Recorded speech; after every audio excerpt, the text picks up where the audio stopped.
سلام لي زابوني تاوعي، ان شاء الله لا فيديو تاع اليوم يلقاكم كامل بخير ومهنيين يا رب العالمين. قبل ما نبداو نصلوا على الحبيب، اللهم صل وسلم على نبينا وحبيبنا محمد. اليوم جبت لكم كيك بدون غلوتين، وصفه ما تفرقش عن العادي، ويجي ما شاء الله اون بليس محشي بشوكولاته تختيني ولا بالمعجون كيما تحبوا. روحوا قبال المقادير نعطيكم بالكاس ولا بالميزان، كل واحد كيف يحب. اول حاجه عندنا استعملت ريجينات هذيك تاع 3 كيلو تاع 3 كيلو، درت منها كاس كيما راكم تشوفوا، والكاس الثاني قريب للنص، فوق النص عفوا فوق النص شويه تاع نشاء الذره المايزينا. وعندنا كاس ماهوش مملوء بيان تاع سكر حبيبات، وعندنا باكي خميرات تاع بدون غلوتين تاع الحلويات بطبيعه الحال، وعندنا 3 ملاعق يكونوا بومبي تاع مارغرين بحرارة الغرفة، والبيض بطبيعة الحال يكون بحرارة الغرفة. البيض تاعكم لا كان كبير ديروا غير 3 يكفوا ويوفوا، ولا كان صغير ديروا 4 حبات، ولا ملعقة كبيرة تاع كاكاو.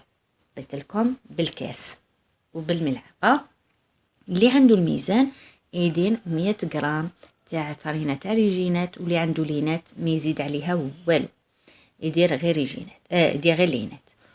لكن لا استعملتوا ريجينات لازم نضيفوا نشاء الذره، ونضيفوا عندنا 80 غرام تاع نشاء الذره ودرت 125 غرام تاع سكر و20 غرام تاع كاكاو، وباكي خميره، لافاني ملعقه صغيره، وقرصه تاع الملح. اول حاجه نضرب البيض عفوا المارغرين مع السكر حبيبات تخي بيان.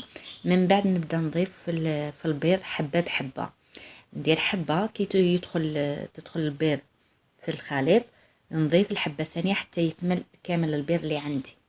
ولا قلت لكم لا كان صغير ديروا 4، ولا كان كبير ديروا غير 3. نتوما تتحكموا في الحجم تاع البيض تاعكم، لا كان المتواجد عندكم في الدار صغير ولا كبير. انا كان عندي متواجد صغير استعملت 4 حبات.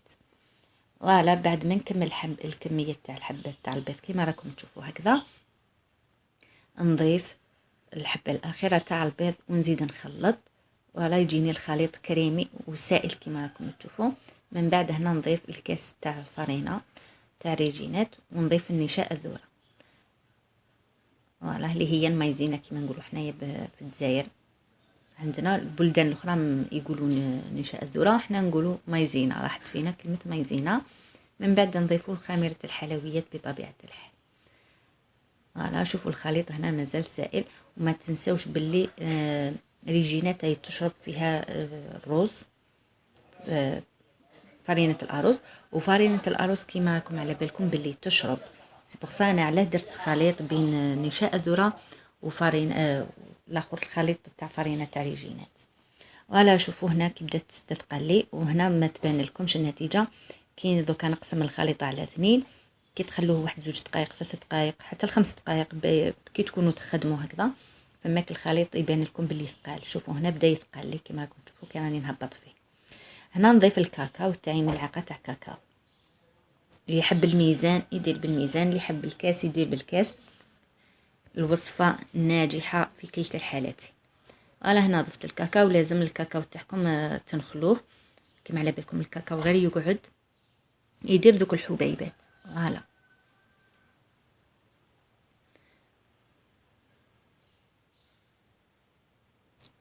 نخلطوا الكاكاو.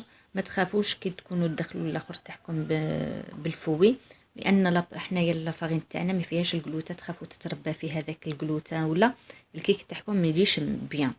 لكن حنا لافارين تاعنا نورمال تقدروا تخلطوها بالفوي بالباتور، من الاحسن الباتور، من الاحسن الباتور حنا في لافارين تاعنا. فوالا دوكا نبداو نديرو المول تاعكم. الكيك يكون دهنتوه مليح مليح بالمارغرين بالزبده، ومن بعد ديروا الخليط تاعكم من الاول. شوفوا هنايا كيف راني نهبط فيه ثقيل، ما جيت نخلط تاع الكاكاو عاودت رجعت البيضه صدتها شربت. فوالا سبوغ قلت لكم انا درت نشاء الذره. واللي يستعمل لينات استعملوا لينات وحدها، ما تضيفوا ولا ما تضيفوش النشاء الذره، ما تخلطوش منها، لان اللينات نقدر نستعملها تبارك الرحمن الرحيم. فوالا والفرينه الاخرى لازم نتوما كي تكونوا تتعودوا عليها تسمى تبداو تلعبوا فيها بها بيديكم. هنا الخليط تاعي يكون ثقيل كما راكم تشوفوا، حاولوا بلي تمشوه هكذا ونضيفوا الكميه الباقيه تاع. هنا في دي المرحله كي درت الطبقه الاولى والطبقه الثانيه ندير المعجون ويكون بدون غلوتين. انا استعملت هنا هذيك لا مارك تاع إلا، ما قدرتش ناكلها في الحقيقه، لكن نستعمل بها لي كاب كيك، نستعمل بها يجي ما شاء الله فيها في الحلويات يجي تبارك الرحمن الرحيم. ولا زيدوا ملعقه في جينواز ولا واش نقول لكم طوب في الطوب. هنا ضفت الكميه الباقيه اللي عندي باش نغطي داك المعجون باه ما ينحرقليش من الفوق، لكن كي تقسموا تصيبوا هك المعجون سايح من الداخل. تقدروا ثاني ديروا حبه شوكولا ثاني كي تذوب تصيبوها من الداخل مواسير سايحه دايبه.